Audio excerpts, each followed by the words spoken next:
রবিদ ম্যাকগেগ যেটা বলেছে যে learning is the modification of behaviour. কি ভাবছেন, এটা কি অন্য কোনোখানে স্টুডিও? না, এটা আমাদের নিজেদের বাড়ির ঘরের স্টুডিও। রোজ চলে সন্ধ্যের থেকে রাত পর্যন্ত অনলাইন ক্লাসের প্রিপারেশন। সারাদিন যা কাজকর্ম সেরে সন্ধ্যের থেকে অনলাইন ক্লাস করানো হয়। দুটো শিক্ষামূলক চ্যানেল আছে অনলাইনে, যেখানে সম্পূর্ণ ফ্রিতে ক্লাস করানো হয় এডুকেশন বিষয়ে।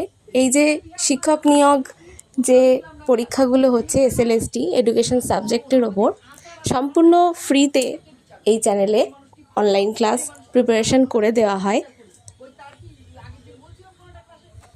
এছাড়াও রয়েছে 11-12 ক্লাসের আরেকটি এডুকেশন বিষয়েরই চ্যানেল, সেখানেও সম্পূর্ণ ফ্রিতে শিক্ষার্থীদের অনেক সাহায্য করা হয়। এই চলে সন্ধ্যের থেকে রাত পর্যন্ত। এই কারণে হয়তো অনেকের সাথেই যোগাযোগ করা হয়ে ওঠে না। নিজেরাই নিজেদের মতন করে চেষ্টা করি